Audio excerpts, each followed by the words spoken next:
Baik, Assalamualaikum warahmatullahi wabarakatuh. Jumpa lagi bersama Ethos Energy, channelnya para insinyur, channel yang keren. Ya. Betul. Baik, malam ini kita undang Bro Ilham Wisnuaji. Ya, saya tertarik dengan Bro ini tentang PLTSA ya, pembangkit listrik tenaga sampah. Karena beberapa minggu lalu ya kita berdiskusi dengan Uda Eko Kurniawan tentang bank sampah. Nah, bank sampah kemudian kita korelasikan sekarang dengan PLTSA ya, pembangkit listrik tenaga sampah.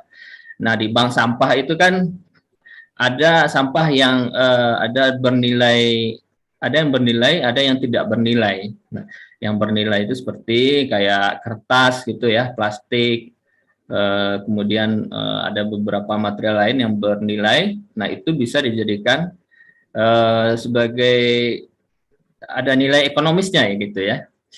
Cuma permasalahannya kan kadang kalau kita ini masyarakat itu belum terbiasa memilah sampah yang organik, yang bernilai dengan yang tidak bernilai. Itu kita bilangnya Uda Eko Kurniawan, kita ini ketinggalan dengan Jepang 50 tahun ya. 50 tahun. Orang Jepang itu di tahun 60-an sudah berbicara memilah sampah. Tapi di Indonesia sekarang membuang sampah pada tempatnya gitu ya. Permasalahan belum ke arah memilah sampah gitu. Jadi sekarang kita berbicara mengenai sampah yang bernilai ekonomi ini, tentu ya bisa energinya diambil, dikonversi menjadi energi listrik. Malam ini kita undang Bro Ilham ini. Nah, saya bacakan dulu pengalaman beliau ya, ambil dari LinkedIn ya. Beliau jurusan teknik elektro ya di Universitas Negeri Yogyakarta, dulunya IKIP ya.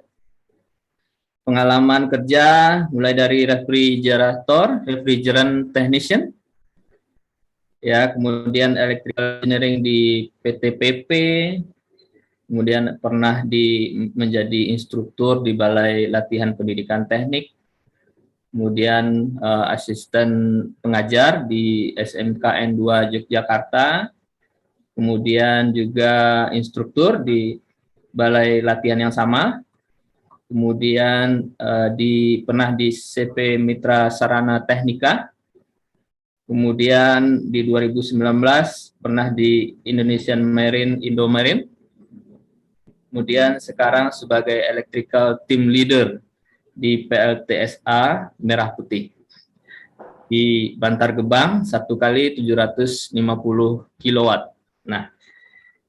Nah ini yang menarik PLTSA ya. Bro, hadir. Kita diskusi santai ya bro ya. Jadi teman-teman yang di YouTube yang menonton bisa rileks juga mendengarkan penjelasan Bro Ilham mengenai pembangkit listrik tenaga sampah. Ya, kita ini baru ini termasuk teknologi, sebenarnya teknologinya menurut saya itu tidak canggih-canggih betul, kayak bukan nuklir gitu ya, tapi sangat jarang yang mau menyentuh PLTSA ini, padahal potensinya sangat besar menurut saya ya, dan juga bagian dari solusi buat pemerintah untuk menyelesaikan masalah sampah mau dibuang kemana. Padahal teman-teman yang bergerak di bidang PLTSA ini semakin banyak sampah yang bernilai, tentu banyak energi yang bisa dikonversi menjadi uang gitu ya. Oke bro, bisa dijelaskan bro terkait dengan teknologi PLTSA dan peluangnya ke depan bro Ilham, silakan. Baik, Baik, baik. Terima kasih udah Emil kesempatannya.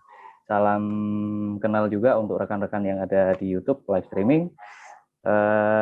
Mungkin pertama saya jelaskan latar belakangnya dulu ya Pak. Ya. Udah sebentar aja. Jadi saya di sini di PLTSA Bantar Gebang ini merupakan salah satu PLTSA yang ada di Indonesia.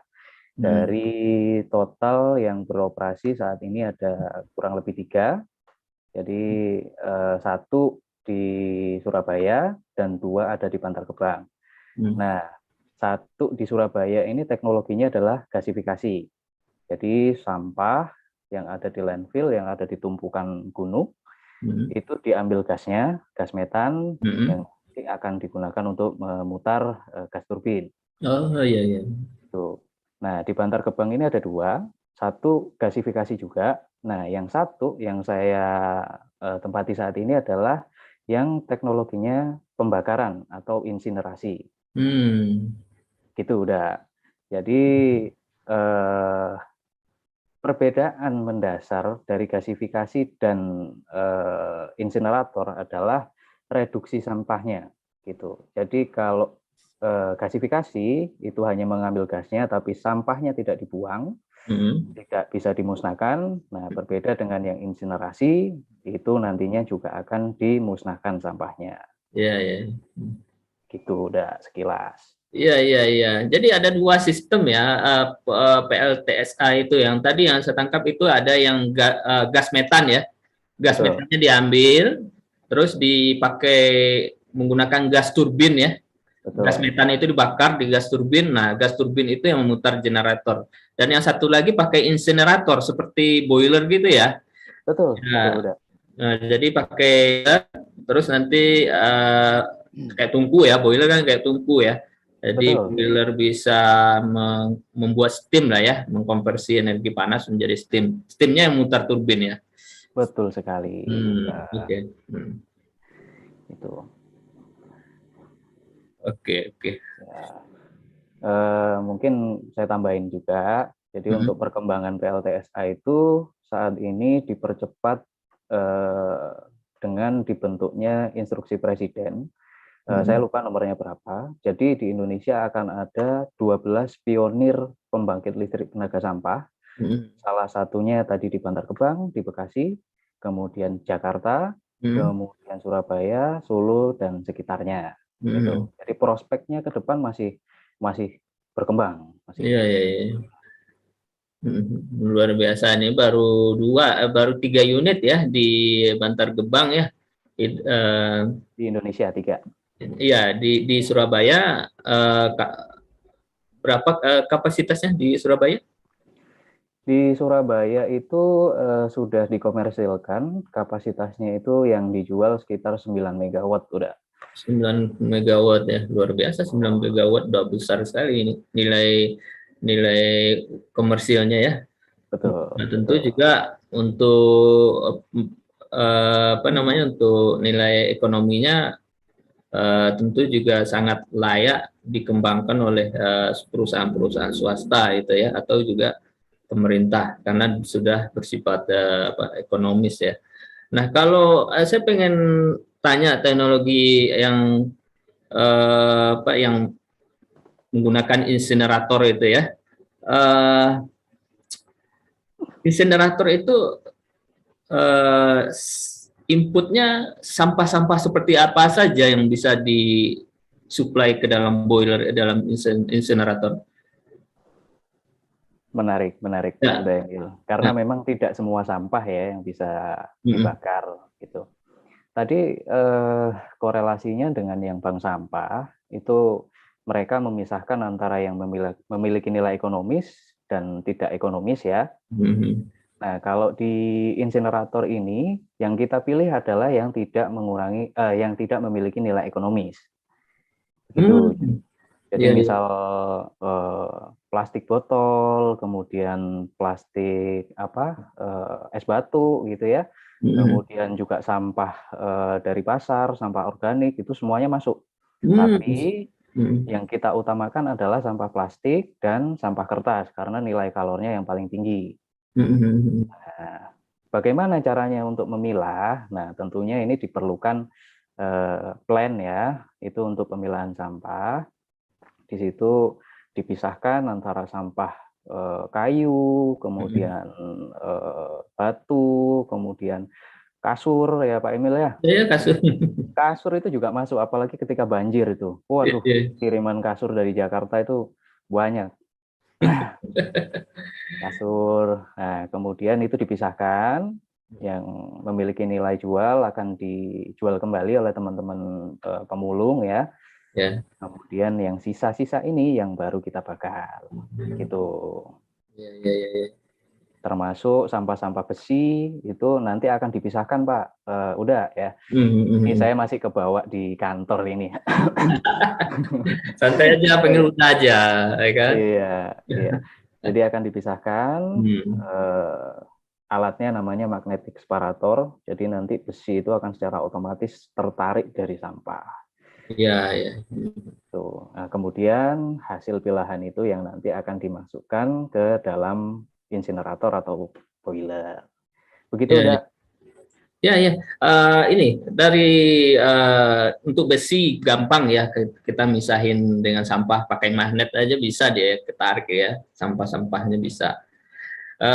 Biasanya kalau sampah-sampah dalam kayak sayur gitu ya, sayur itu kan basah ya, biasanya basah. Apakah ada treatment dulu sebelum masuk boiler atau enggak ada masalah basah ke dalam boiler? Karena akan mengurangi kalori. Kalori ya. Ya. Untuk sampah yang bersifat basah ya, seperti sayur, kemudian bakso, pentol gitu ya, itu juga masuk ke kita.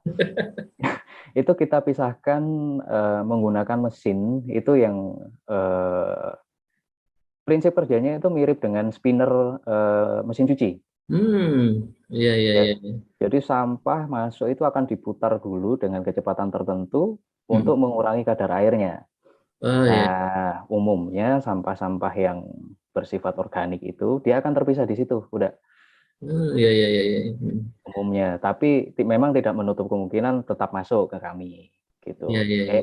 Ini salah satu tantangan juga memang untuk PLTSA yang ada di Indonesia ini.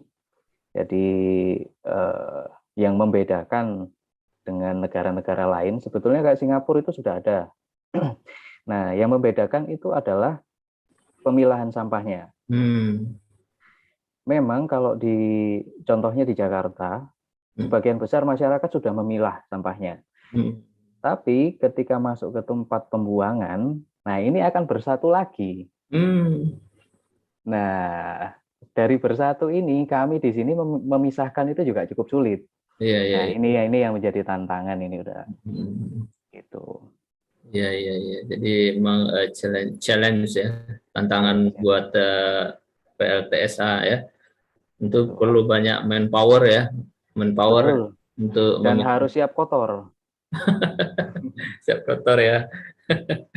Iya, iya, iya, iya. Ya memang namanya PLTSA ya, berarti banyak sampah yang mesti ditangani ya. Ini kerja yang sangat yang sangat mulia lah ya. Dan kadang juga kalau di daerah orang yang bekerja sampah mungkin disampaikan juga sama Uda Eko Kurniawan minggu lalu, bahwasanya orang yang kerja sampah itu dipandang sebelah mata sama masyarakat gitu ya.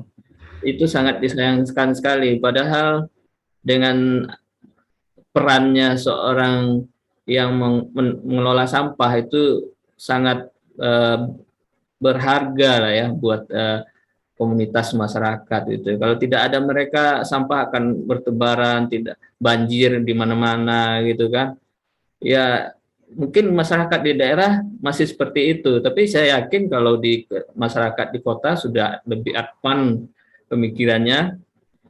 Pekerjaan-pekerjaan itu sangat dibutuhkan dan kita harus sangat menghargai peran mereka di sosial masyarakat gitu ya. apalagi PLTSA ini bagian dari solusi untuk memusnahkan sampah yang kita hasilkan dalam sehari-hari gitu. Jadi sangat perlu sekali engineer ya yang mempunyai kemampuan untuk mengembangkan PLTSA ini sehingga bisa menjadi bagian dari problem solving dari sampah itu sendiri gitu ya. Jadi sangat bernilai sekali apa yang disampaikan Bro malam ini tentang proses ya. Mungkin teman-teman yang nonton nanti, oh ternyata begini loh teknologi sampah itu, kan? Jadi mungkin mereka yang nonton bisa tertarik, oh ya nanti saya bisa bekerja lah, karena prospek kedepannya juga masih terbuka lebar. Nah, berapa banyak kota di Indonesia kan? Berapa provinsi sekarang ya?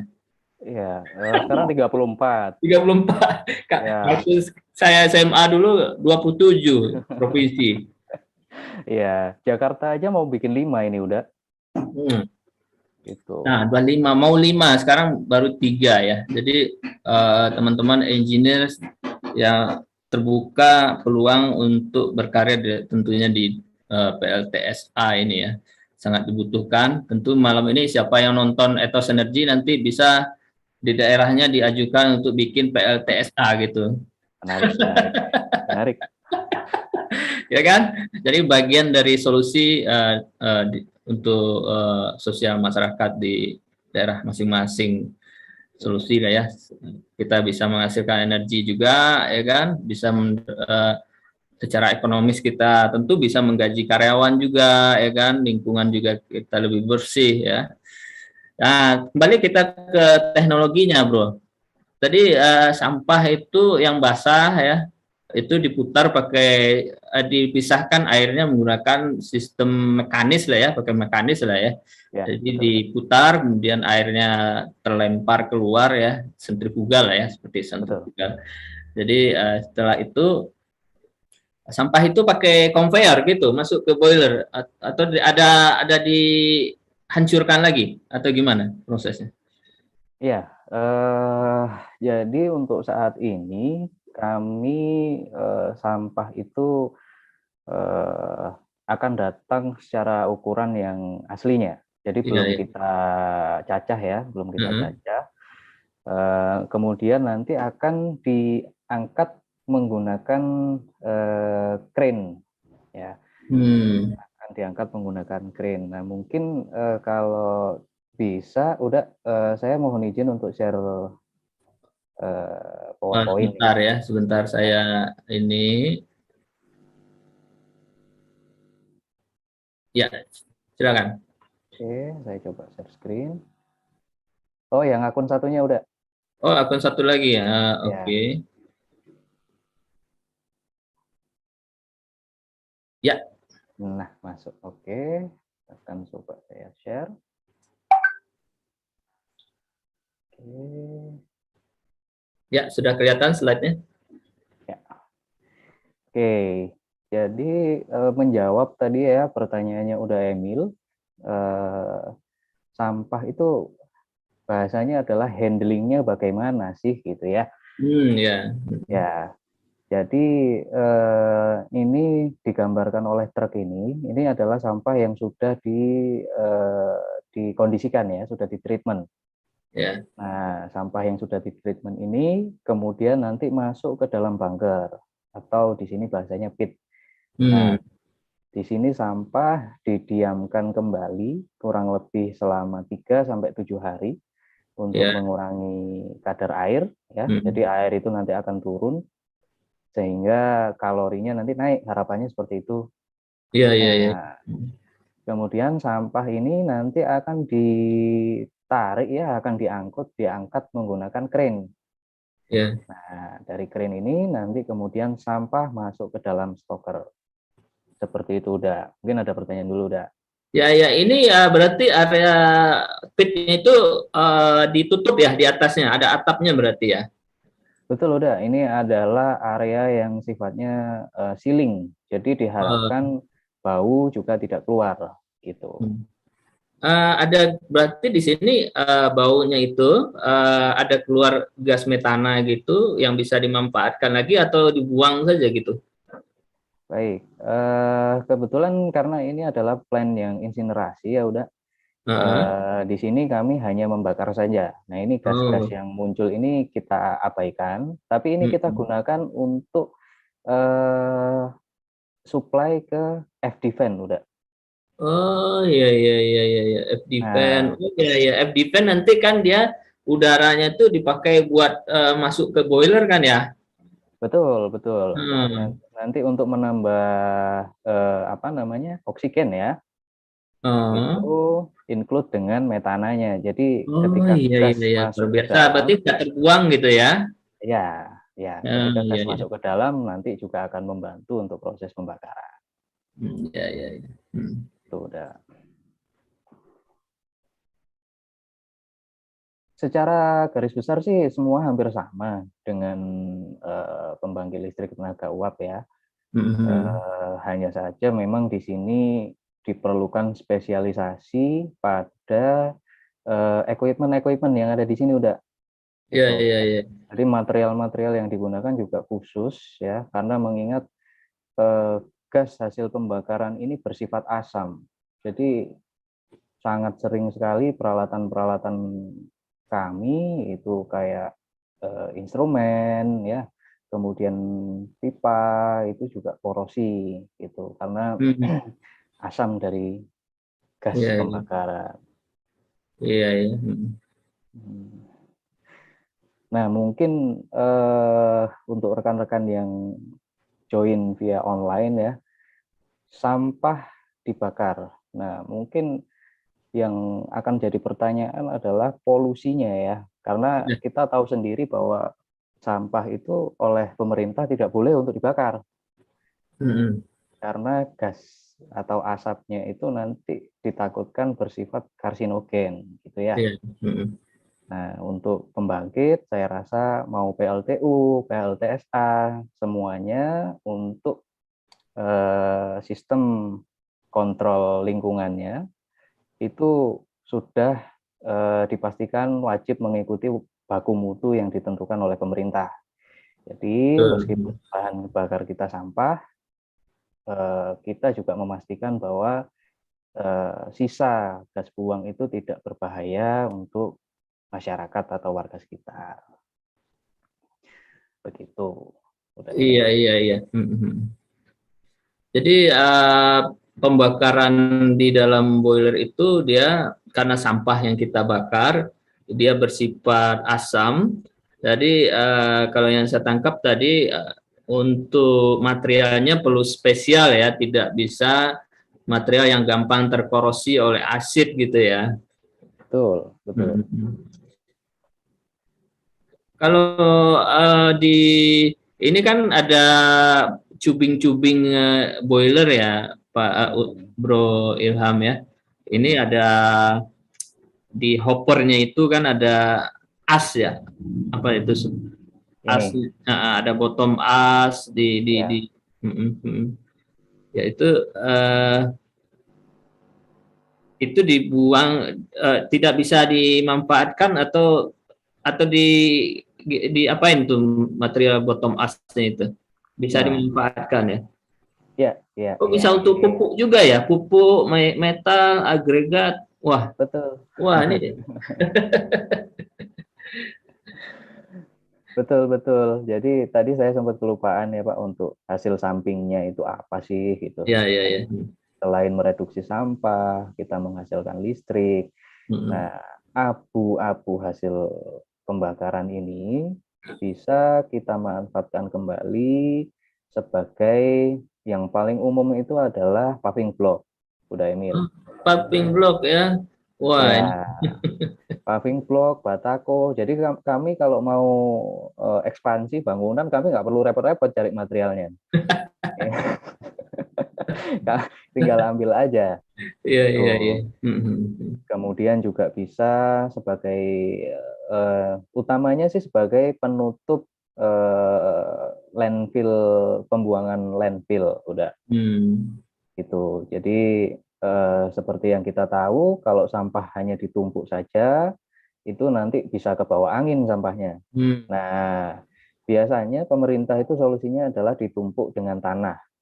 Iya, iya. Nah, tapi tanah tentunya kan ada biaya. Iya, iya, iya. Kalau menggunakan limbah, yang tentunya ini juga sudah dipastikan aman ya, Iya, iya, iya. ini bisa mengurangi cost dari penanganan sampah juga. Gitu, Iya, iya. Kak. Ada yang setelah boiler itu, bro, setelah fly ash itu ya, fly ash Mhm. itu di sana kan eh, ada kayak vessel gitu, spray dryer itu Mhm. spraynya pakai apa? Pakai air. Iya, iya, kita menggunakan air udah. Tujuannya untuk apa? Spray dryer itu? Baik, baik. Ya, jadi tadi ya related dengan baku mutu lingkungan tadi. Nah, Jadi sampah itu ketika dia dibakar dengan suhu kurang lebih di bawah 1000 derajat Celcius, sampah ini nanti akan menghasilkan gas yang bernama dioksin dan furan. Nah, ya, ini ya. adalah gas yang cukup cukup berbahaya ya, sehingga Nah, harus dimitigasi. Nah, eh, untuk menanggulangi sisa gas buang yang panas, udah. hmm, Tentunya gas gas buang yang panas ini tidak bisa langsung kita filter karena temperaturnya sangat tinggi. hmm, Nah, ini fungsinya adalah untuk menurunkan temperatur secara instan. Jadi hmm. air itu disemprot, dikabutkan ke dalam sisa gas buang. Nah, nanti akhirnya sisa gas buang itu akan aman untuk melewati sisa filtrasi. Ya, ya. Jadi kalau di boiler temperaturnya bisa 1000, kalau di backhouse ini bisa di bawah 200 derajat Celcius. Jadi Hmm. penurunannya cukup cukup cukup signifikan. Iya, iya, iya. Kalau yang di back house itu dia lebih ke kayak apa ya? Ditangkapnya apa itu? Ya, utamanya adalah partikel abu ringan, udah. Ya, ya. Jadi samalah dengan PLTU ya. PLTU mereka biasanya menggunakan ISP ya. Iya, iya. Ya, kebetulan kami di sini menggunakan back filter. Jadi partikel utamanya adalah abu. Udah. Bu, ya. Ya, Sementara tentunya ya. kalau yang ini gimana CO2 CO2-nya ada treatment lagi?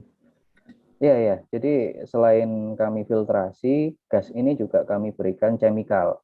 Jadi kami injeksikan chemical untuk mengikat sisa-sisa gas buang itu tadi. Udah. Hmm. Termasuk CO2-nya. CO2 itu sebetulnya saya nggak terlalu ini ya udah ya karena kebetulan ini ranahnya teman-teman Oh, iya, iya. proses ya Proses gitu. ya, ya, ya, oke. Ya, Ya, tentu diperlukan CO2 removal lah apa istilahnya ya. Mungkin di sini ya, enggak tergambar ya. ya, ya, Ya. betul. Jadi agak tentu biayanya juga investasinya lebih mahal ya beli CO2 removal lagi ya. Iya, betul. Iya, iya, iya. Memang kita kan ada baku mutu gas buang ya, tentu harus comply dengan itu, dengan Betul. undang-undang apa, undang-undang yang sudah ditetapkan. Ya. Kalau di bagian boilernya sih sama ya seperti boiler-boiler biasa yang PLTU biasa ya. Ini ada steam drum, ada economizer, ada cubing-cubing, terus masuk ke turbin, Mhm. ya. Terus ada cooler, water cooler ya, air apa namanya? Cooling tower, cooling Cooling tower. tower ya, cooling tower. Ya, Cooling tower dia close loop dia ya, close loop. betul, Artinya betul. ini back pressure turbin namanya kalau kita istilah orang mechanical Ya, betul, betul sekali. pressurized. Hmm. Ya. Kalau tantangannya tadi yang saya menarik itu asidnya tinggi ya sifatnya. Biasanya sekali kalau ini kan masih dalam pilot project ya. Betul. Yang di pilot project ini sekali berapa yang apa bocor-bocornya gitu. Aduh, tentunya ini ya udah untuk itu sedikit konfidensial ya. Oh iya iya iya iya. Iya. Eh, Nah, eh, eh. ya yang Cuman jelas, oke oke, saya tangkap itu, enggak ada masalah. Yang penting ini ya, dia sifatnya asid dan tentu ya, materialnya spesial, nggak bisa pakai karbon steel ya. kita ya. Kalau saya sampaikan mungkin ini aja udah. Material mungkin yang umum kan stainless steel 310 atau 314 ya. Iya iya iya. Untuk instrumen ya. Mm-mm. Nah, itu mungkin kalau di pembangkit yang menggunakan batu bara, dia bisa tahan 1 tahun. Kalau di PLTSA ini kurang lebih dia cuma 1,5 bulan lah udah.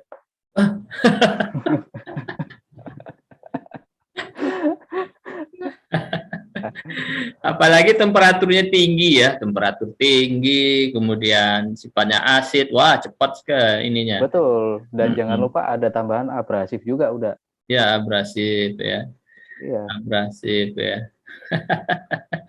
Ini challenge ya, tantangan buat ini ya, buat engineer. Gimana membuat sebuah boiler yang bisa untuk asid, temperatur tinggi, yang tahan lama, gitu ya.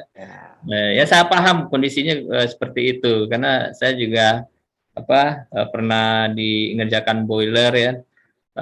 Ada yang tubingnya bocor, water wall-nya bocor karena abrasif, erosi. Kemudian juga sifat asidnya juga kadang juga agak relatif tinggi ya, tentu juga cepat menggerus tubing boiler ya. Betul. Apalagi ini sampah nih, luar biasa nih, nggak terkontrol lagi chemicalnya ya. Ya, iya. Siapa yang menggaransi sertifikat sampahnya asidnya sekian gitu ya? Iya, betul. Dari ininya sudah jadi pertanyaan udah. Dari nilai kalornya itu dalam 1 tahun tentunya berbeda. Iya, iya, iya. Tuh, karena kita ada 2 musim ya, ada musim hujan, ada musim kemarau, Heeh. ditambah musim-musim yang lain udah. Jadi misal musim Lebaran itu sampahnya beda lagi.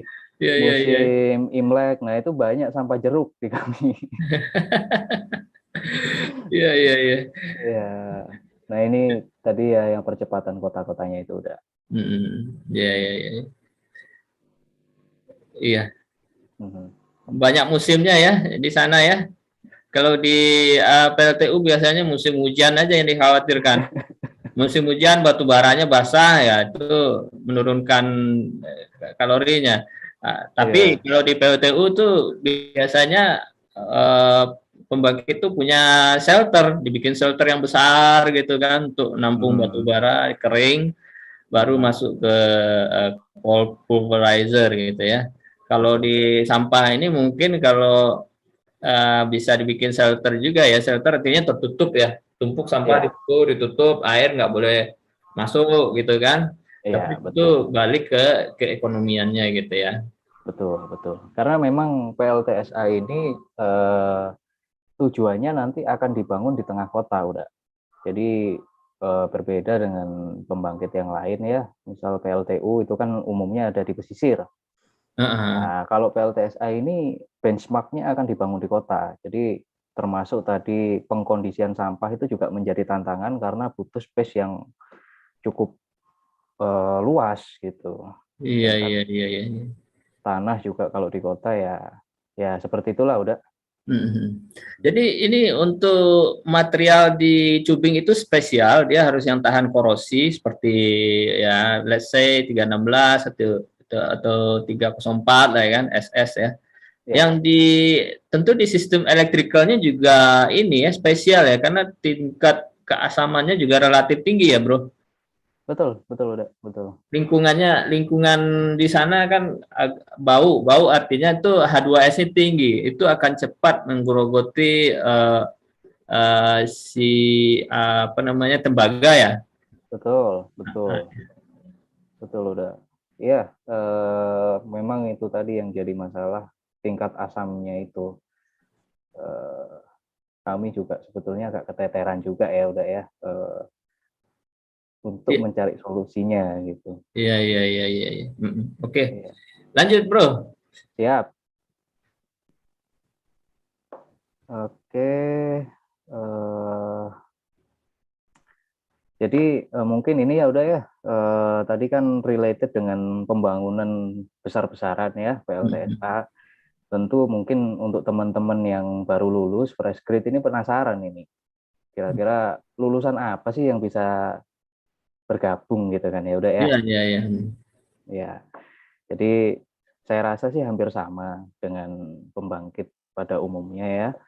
Eh, Bisa lulusan elektro ya, baik arus kuat maupun arus lemah, kemudian juga bisa jurusan mesin, Mhm. kemudian teknik kimia atau teknik lingkungan, kemudian ada juga jurusan fisika untuk instrumentasi, tapi tentunya juga nggak lupa untuk administrasi juga diperlukan, jurusan Iya. manajemen ya. Dan memang ada satu lagi, udah jurusan yang specialty ya, itu adalah jurusan EBT. Oh, Nah, ini masih agak jarang ada di Indonesia udah. Yang saya iya, iya. tahu salah satunya baru ada di Politeknik Negeri Jember kalau nggak salah udah. Iya, iya, iya. Itu mereka sudah ada EBT, tapi majority untuk EBT ini rata-rata rekan-rekan dari lulusan luar negeri. Karena memang di kita juga EBT ini masih digodok ya udah ya, Mhm. masih digodok gitu. Gitu udah. Iya, iya, iya. Baik, untuk yang skala tadi ada dua tipe ya Mhm. untuk pembangkit listrik tenaga sampah ini ya. Kalau Mhm. yang metode yang memanfaatkan gas ini, gas metan, gas yang muncul dari sampah itu bisa menghasilkan daya yang lebih besar ya. Betul. Megawattnya 9 megawatt tadi kalau nggak salah saya tangkap. Tetapi sampahnya tetap ada gitu ya, tetap masih banyak sampahnya. Namun yang teknologi ini, yang dua-duanya ini bisa menghasilkan energi dan juga bisa menghancurkan sampah. Tentu ini yang sebenarnya yang sangat apa yang harusnya lebih menjadi perhatian untuk dikembangkan dan tentu membutuhkan engineer-engineer yang punya pengalaman, ekspertis di pembangunan PLTSA ini ya, gitu. Benar nggak, Bro? Betul. Saya rasa sih untuk yang lain-lain hampir sama ya. Hanya Nah, saja memang hmm, adalah pengalaman yang berbeda dengan PLTU antara PLTSA gitu udah. ya, ya. Hmm. Ya.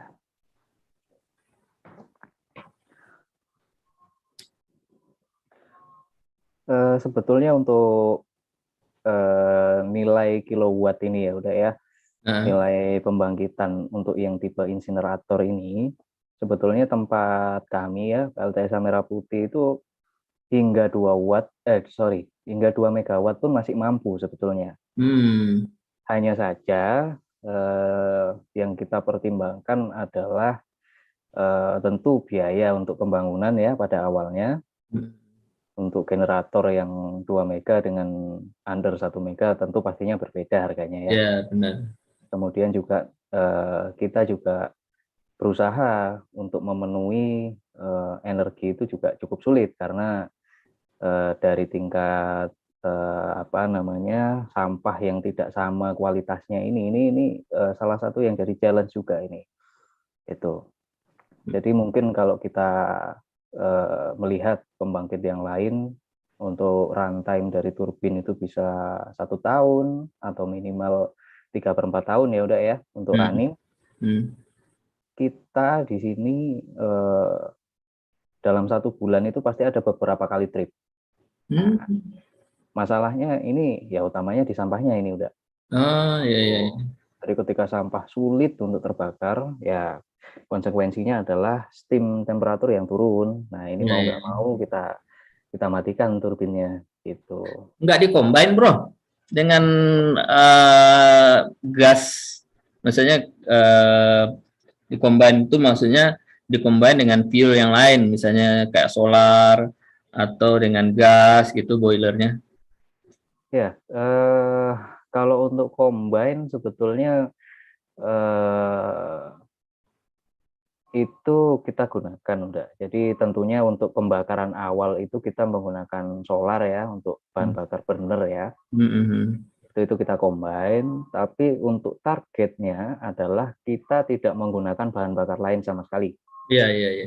Itu karena kalau kita menggunakan bahan bakar lain sama saja kita kurang efisien nih dalam membakar sampah gitu udah. Ya, maksudnya kalau sudah komersil, misalnya dijual ke PLN, terkoneksi ke PLN generatornya, tentu perlu keandalan sistemnya ya. Betul. Maksudnya tidak turun, apa istilahnya, tidak derating, apa istilahnya itu, tidak turun wattnya ya. Dan ada kalau misalnya kurang supply-nya nanti ada denda gitu ya. Tapi kan ini kita yang project pilot ini kan belum terkoneksi dengan PLN ya. Ini untuk kebutuhan sendiri kan ya. Ya, masih island untuk digunakan di island. Jadi untuk itu belum ada isu sebenarnya ya. Untuk kalau misalnya mati ya udah mati aja. Tidak ada. Nanti ketika mati masuk PLN, nah ya udah masuk. Ya. Tapi untuk punya kami yang gasifikasi itu sudah dijual udah. Untuk gasifikasi memang challenge-nya lebih sedikit ya udah ya, karena tidak banyak moving parts-nya hanya di turbinnya aja. Jadi cukup aman lah, reliability-nya cukup tinggi. Iya. Tapi dia metannya kadar CO2-nya dibandingkan dengan yang sampah yang kita bakar, gimana perbandingannya antara yang insenerator dengan yang gas turbin? Nah, kalau ke situ sebetulnya saya belum cukup mengetahui ya udah ya, untuk komparasinya gitu. Tapi memang untuk yang gasifikasi juga itu ada challenge, yaitu kualitasnya ya, kualitas dari gas metannya itu juga kadang-kadang itu tidak sesuai harapan, terutama ketika musim hujan ya. Jadi karena gasifikasi itu konsepnya adalah landfill itu ditutup menggunakan membran. Iya. Menggunakan membran, kemudian membran itu kita tusuk menggunakan pipa. Nah, pipa ini digunakan untuk mengalirkan gas. Nah, ketika kita di sini musimnya musim hujan, tentu panas environment itu sedikit. Ya. Nah, otomatis juga produksi gasnya, kualitasnya juga turun gitu. Itu challenge-nya ya untuk yang gasifikasi. Gitu. Iya. Ada challenge juga di situ ya. Betul. Berkurang akibat kena hujan gitu, berkurang gas yang dihasilkan ya. Kalau di gas CO2 ya yang kita concern biasanya CO2 sih ini yang korosif itu ya. Kemudian H2S juga ya korosif ya. Tentu kalau mau membuang CO2 dan H2S diperlukan equipment lain gitu kan. Equipment lain tentu investasi lagi gitu ya. Betul. Tentu maunya turbin tuh toleransinya berapa sih CO2 dan H2S-nya boleh masuk ke gas turbin gitu ya. Iya, betul. Kalau boleh 10% ya hajar aja masuk turbin tak apa gitu kan. Iya. Challenge lain sih ada lagi udah. Jadi terkait air limbah ya. Air limbah ini juga menjadi tantangan bagi kami karena air limbah yang dihasilkan ini sifatnya organik. Jadi bakterinya ini bermacam-macam dan juga sulit untuk treatmentnya. Iya. Jadi memang invest untuk chemicalnya itu juga cukup tinggi. Iya. Enggak bisa dimanfaatkan untuk pupuk, Bro. Nantinya bisa, tapi untuk saat ini kami hanya fokus untuk menghilangkan material-material atau bahan-bahan yang bisa merusak lingkungan. Iya. Nantinya bisa. Misalnya kayak apa namanya asamnya tinggi, balik lagi ke asam ya, asam kemudian bakteri-bakteri yang berbahaya itu ya. Mhm. Ya, itu ada treatment lagi, water treatment lagi ya, banyak prosesnya ya. Itu Panjang udah. perlu perlu harganya lebih mahal nih dijual ke PLN. Nah, itu juga salah satu challenge-nya udah itu. Artinya gini bro, kan kalau misalnya PLTU ya, Mhm. harganya misal $7 per Mhm. kWh misalnya ya. Mhm. Tentu di PLTSA yang notabene nih yang termasuk energi baru dan terbarukan lah ya, PLTSA ini kan dia mensubsidi, pemerintah tentu mengatur lah ya, harus mengatur Ya, lah supaya ya, dari fosil itu mensubsidi EBT gitu ya. betul, betul. Dan memang Mm-mm. memang biaya investasinya tinggi, otomatis korelasinya harga jualnya juga tinggi ya. Iya, iya, iya. Jadi kalau saya komparasi itu harga jual dari PLTSA itu bisa 2 sampai 3 kali lipat dari harga ya PLTU ya pada umumnya.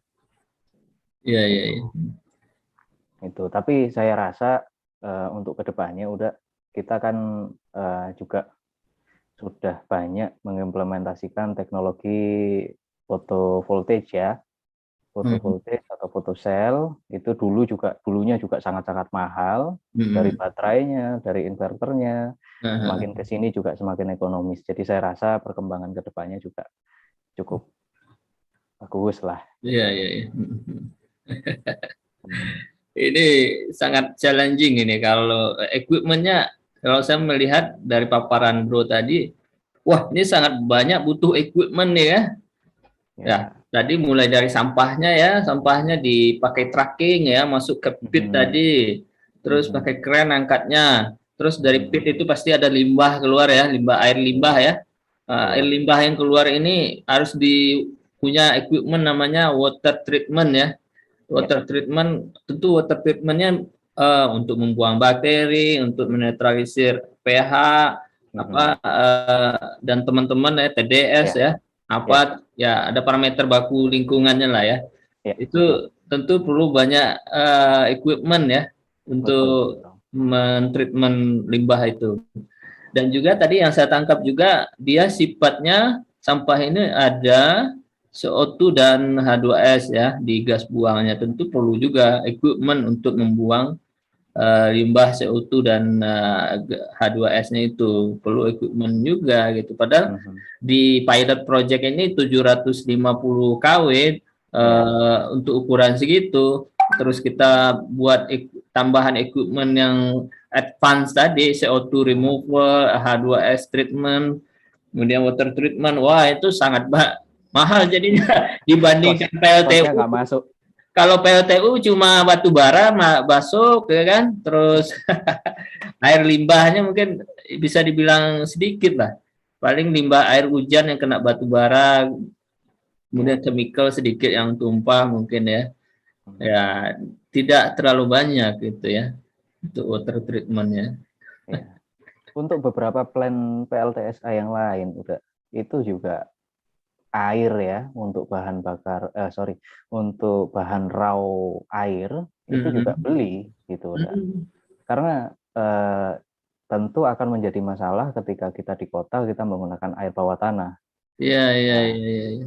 ini akan jadi masalah. Nah, tentunya harus beli. Nah, ini kos lagi. Pos lagi ya, iya, iya. Airnya air dari PDAM beli ini. Harus punya Demin water juga ya, Demin water untuk Betul. boiler ya. Masya Allah banyak nih Betul. equipmentnya nih. Demin water belinya mungkin bukan beli air raw water tapi beli Demin water ya. Waduh. Terus untuk startupnya lagi, saya membayangkan ini nilai kalorinya tidak bagus batu bara ya. Ya. Jadi untuk startup itu saya bayangkan tuh akan memerlukan solar yang akan sangat banyak ya. Ya, terutama ketika kondisi sampah kita itu banyak yang organik dan sampah basah. Nah, Hmm. itu cukup banyak juga. Makanya dibilang ini insinerator ya, bukan boiler ya. Boiler insinerator udah. Tapi lebih ke insinerator ya untuk berangus, untuk menghancurkan sampahnya sebenarnya. Ya, Listrik betul. itu hanya ekses saja saya pikir. Betul. Listrik adalah nilai tambah. Ya. Iya, iya, iya, iya. Ya. Tapi tentunya udah kalau kita hanya bakar aja ya. Sedangkan dengan equipment yang banyak, kita menggunakan listrik dari PLN, wah tentunya nggak ekonomis sebagai insinerator. Nah, untuk listrik harus kita supply sendiri juga. Nah, ini untuk supaya cutting cost juga gitu. Iya, iya, iya, iya. Ini banyak ini tantangannya ya. Tentu makin banyak equipment, makin banyak perlu engineer lah ya, bro ya. Iya. Perlu banyak engineer yang perlu mendesain, perlu banyak operator, yang perlu banyak orang maintenance ya. Kemudian untuk ya perencanaan lah ya, perencanaan perlu ya banyak engineer yang terlibat nih saya kira di sini. Betul. Lebih banyak engineer di sini terlibat dibandingkan kalau saya bandingkan peer to peer ya, misalnya PLTU batubara dengan PLTSA ya dengan kapasitas yang sama, itu lebih banyak butuh engineer yang ini, yang PLTSA ini.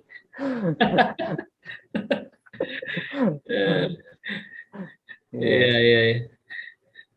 Tentu ya teman-teman, ke depan saya yakin ini saya nggak tahu ya sekarang itu sampah itu demolis atau dimusnahkan pakai apa ya kalau nggak ada insinerator boiler seperti ini.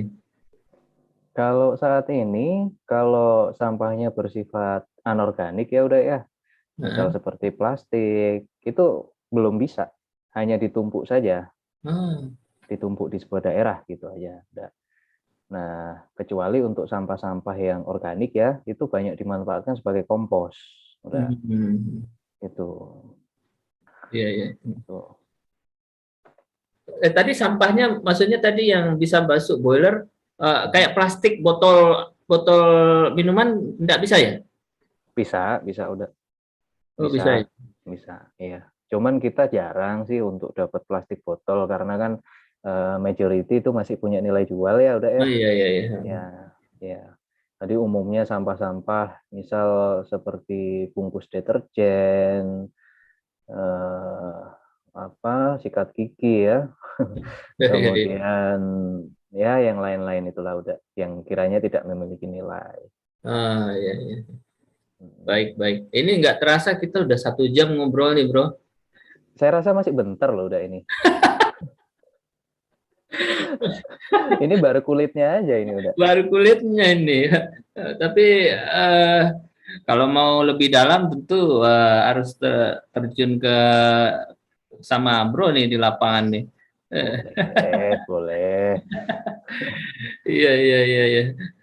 Tadi apa untuk di PLTSA yang sekarang ini produknya produk mana yang dipakai? Produk dalam negeri, generator, turbin atau ini? Kan ya. di Ya, tentunya ada syarat udah seperti TKDN ya. TKDN ya. TKDN ada syarat. Nah, untuk kami sih yang memang belum bisa untuk develop sendiri itu utamanya adalah turbin. Karena kami di sini ada steam turbin ya. Ini turbinnya kami belum bisa. Tapi untuk alat-alat yang lain, misal boilernya, boiler kita juga fabrikasi sendiri. Jadi saya sebelum di PLTSA di Indonesia Marine itu udah. Nah, saya dulu sebagai tim konstruksi juga, yang kemudian diminta oleh owner, berhubung konstruksi sudah selesai, dibantu Mas untuk operasionalnya, gitu. Iya, iya, iya. Wah, luar biasa nih itu produk-produk Indonesia juga, boilernya di Indonesia bikin. Iya. Iya, iya. Iya. Iya, iya bro. Ini saya dapat pencerahan luar biasa sekali nih. Terbuka juga pikiran saya dengan PLTSA nih. Saya tidak membayangkan sebelumnya ada PLT pembangkit listrik yang bisa menghasilkan energi listrik dan juga bisa memusnahkan sampah ya. Jadi ya ini sangat butuh orang-orang yang yang mau terjun ke bidang ini gitu. Karena ya seperti di awal saya bilang tadi, jangan sampai kita berpikiran kerja di PLTSA itu pekerjaan yang tidak selevel dengan pekerjaan di pembangkit lain gitu kan. Di PLTU, PLTP, di oil and gas. Sementara Indonesia membutuhkan engineer juga yang ahli di bidang PLTSA ini tentunya ya. Sangat perlu lah ini. Setiap kota ini perlu ini PLTSA untuk memusnahkan sampah. Ini seperti yang saya cerita di ini kemarin juga kan, di Lui Gajah itu tahun 2005 ya, sudah menjadi gunung ya, bukit sampah, bisa longsor, bisa tewas orang berapa? 140-an orang ya, Masya Allah, luar biasa. Iya. Di Bantar Gebang ini tumpukan sampahnya sudah 40 meter udah. Tingginya? Iya, betul. Tingginya iya. Berapa tingginya? 40 meter. 40 meter. Wah. Bisa dibayangkan itu setinggi apa itu udah. Jadi bisa berkurang dengan PLTSA ini. Betul. Harapannya seperti itu udah. Nah, Jakarta ini sendiri itu sehari itu nilai sampah, nilai tonase sampah yang dibuang itu kurang lebih 7.000 ton dalam satu hari. Nah, untuk saat ini kami di Bantar Gebang kapasitas baru di 100 ton. Memang ini belum face to face ya.